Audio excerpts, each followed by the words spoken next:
Hello everyone, in line with our subject, legal aspect of tourism and hospitality management. Today, me and my groupmates are going to discuss to you our topic, the Philippine Tourism and Promotion Board. I am LUIGI PILON and my groupmates are SHAIRA S. CUSTODIO and JOANNA B. SANTOS.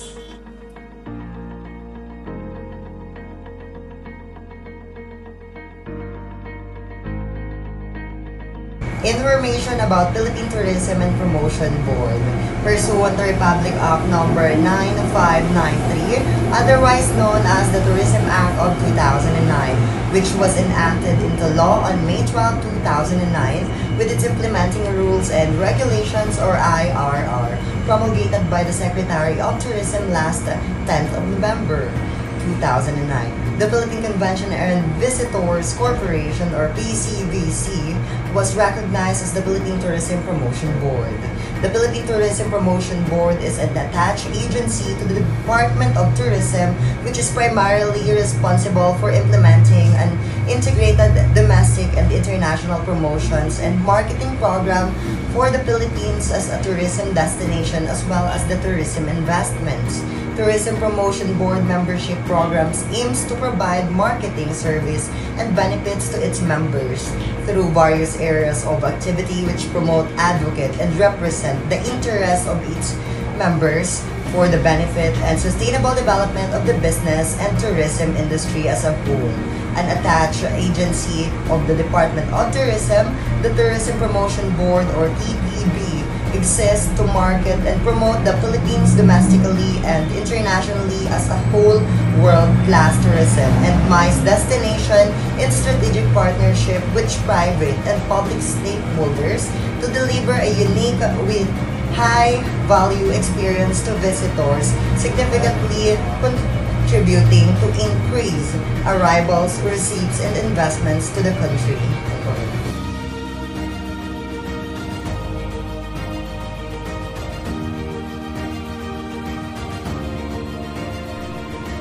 Philippine Tourism and Promotion Board mandate, otherwise known as Tourism Act of 2009 and Implementing Rules and Regulations. Chapter 3, Section 45, Tourism Promotion Board, under the supervision of the Secretary and attached to the Department for purposes of programs and policy coordination shall be body corporate known as the Tourism Promotion Board, TPB.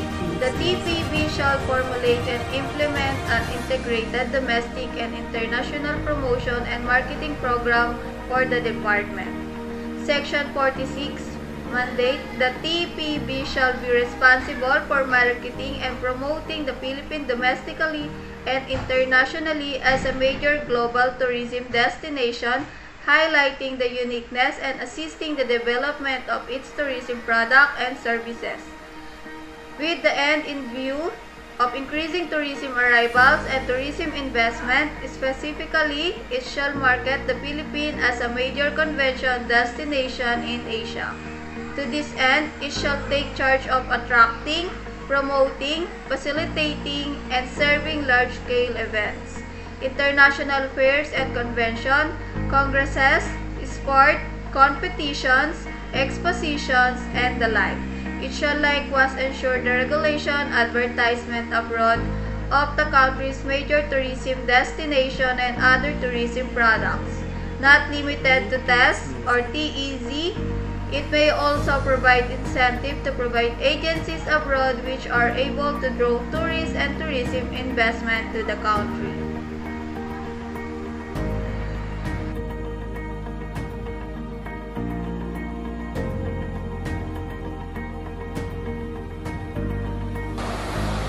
Philippine Tourism and Promotion Board responsibilities.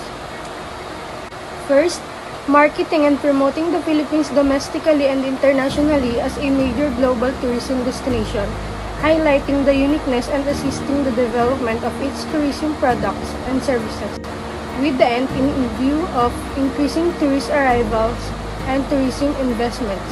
Second, marking the Philippines as a major meetings, incentives, conventions, and exhibitions destination. Third, attracting, promoting, facilitating, and servicing large-scale events, international fairs and conventions, congresses, sports competitions, expositions, and the like. Fourth, ensuring the regular local and international advertisement of the country's major tourism destinations and other tourism, including tourism enterprise zones. Last is providing incentives to travel agencies, tour operators, wholesalers, and investors abroad capable of drawing a sizable number of tourists and tourism investments to the country.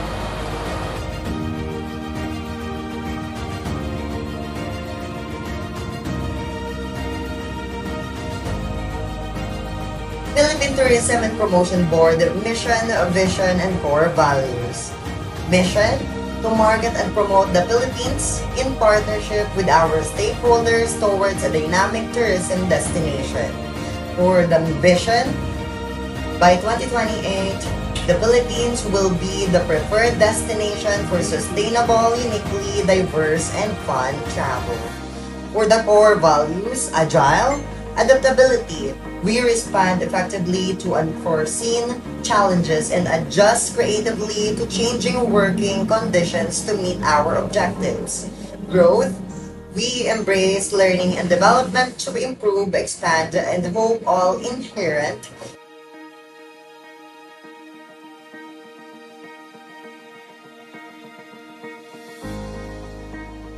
Philippine Tourism and Promotion Board Invitation to Bid. Preventive maintenance service for TPV air-conditioned units. Second, supply and delivery of the internet service provider for the Tourism Promotion Board. Supply, printing, and delivery of business card. Invitation to bid for the disposal of 1 unit unserviceable motor vehicle. Supply, delivery, and administration of flu and pneumonia vaccine. Supply and delivery of personal protective items for TPB employees 3rd quarter of 2022. Supply and delivery of retractable ID holder with TPB logo. Supply and delivery of repainting materials to be used at the TPB hallway, units 1, 2, 3, and 7. Supply and delivery of telephone unit and electric airport.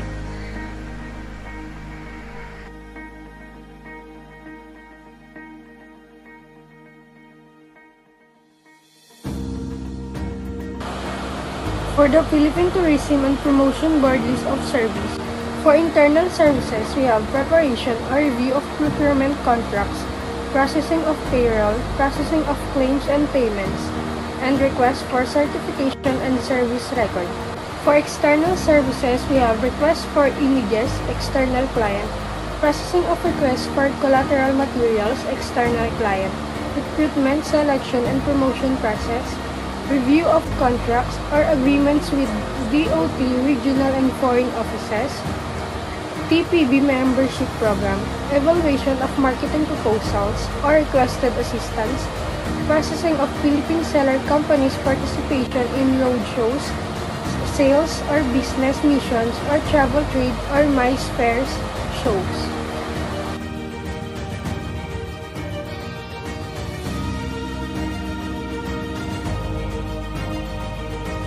Philippine Tourism and Promotion Board Marketing and Promotion. The Marketing and Promotion Unit is responsible for undertaking the key mandate of TPB, which is to market and promote the Philippines domestically and internationally as a major global destination, highlighting the uniqueness and assisting the development of its tourism products and services with the end view of increasing tourism arrivals and tourism investment. To achieve this objective, the International Promotion Department is in charge of organizing Philippine participation in overseas travel trade and consumer fairs, exhibition and events, and undertaking other overseas marketing and promotion activities such as, but not limited to, sales mission and presentation in key markets with the objective of creating awareness on and generate consumer demand for the Philippines. To support the undertaking of the unit, the Marketing Communication Department shall ensure that all multimedia campaigns in terms of tri-media, new media, OOH, advertising, and international and domestic tourism promotion events activation are geared toward stimulating greater desire for international visitors to come to the Philippines and for Filipinos to tour their own country. The department is also in charge of developing marketing campaign and producing marketing and sales materials, e-marketing, and other related marketing support service for all the department.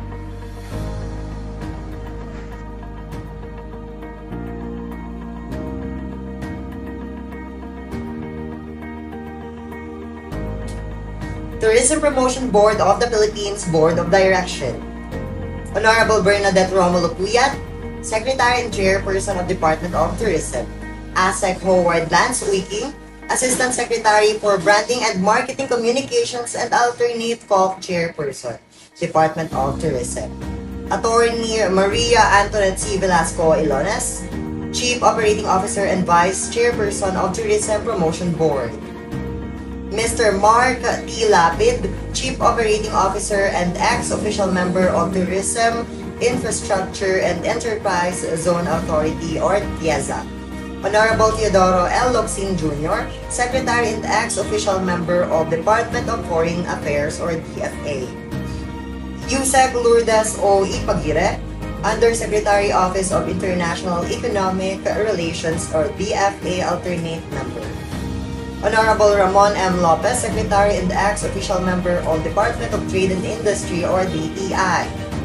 ASEC Rosario Virginia or Ros V. C. Gaetos, Assistant Secretary of Trade and Investment Promotion Group or TIPG, DTI alternate member.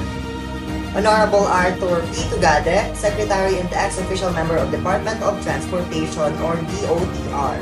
Attorney Rainer Paul R. Yebra, Undersecretary for Legal Affairs and DOTR alternate members, Department of Transportation or DOTR. Representative Directors, Ms. Vanessa L. Sueteco, representing Accommodation Enterprises General Manager of Diamond Hotel Philippines.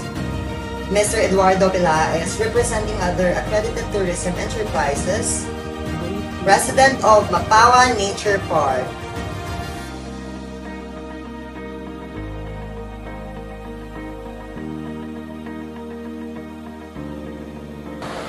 Philippine Tourism Promotion Board Powers and Functions Part 1. The TPB shall have all general powers of a corporation provided under the Corporation Code. Furthermore, it shall have the following powers and functions. A. Organize the TPB in a manner most efficient and economical for the conduct of its business and the implementation of its mandate. B. Develop and implement a plan to market the Philippines as a premier tourist destination. C. Direct and coordinate the resources and efforts of the government and the private sector in the tourism and allied fields for the full realization of the tourism plans and programs. B. Develop and promote the Philippines as a center for international meetings, incentives, conventions, exhibitions, sports, medical tourism, and other special events. E. Engage in the business of tourism and perform acts in consonance therewith, such as, but not limited to, attending conventions and other events abroad in representation of the country, encouraging sales promotions and advertising, and implementing programs and projects with the objective of promoting the country and enticing tourists to visit its tourism destinations and to enjoy its tourism products. Philippine Tourism and Promotion Board Powers and Function Part 2. Contract loans, indebtedness and credit, and issue commercial papers and bonds in any local or convertible foreign currency from international financial institution, foreign government entities, and local or foreign private commercial, bank, or similar institution under terms and conditions prescribed by law, rules, and regulations. Execute any deed of guarantee, mortgage, pledge, trust, or assignment of any property for the purpose of financing the program and projects deemed vital for the early attainment of its goals and objectives. subject to the provision of the Constitution, Article 7, Section 20, and Article 12, Section 2, Paragraph 4 and 5. Receive donation, grants, bequests, and assistance of all kinds from local and foreign government and private sector and utilize the same.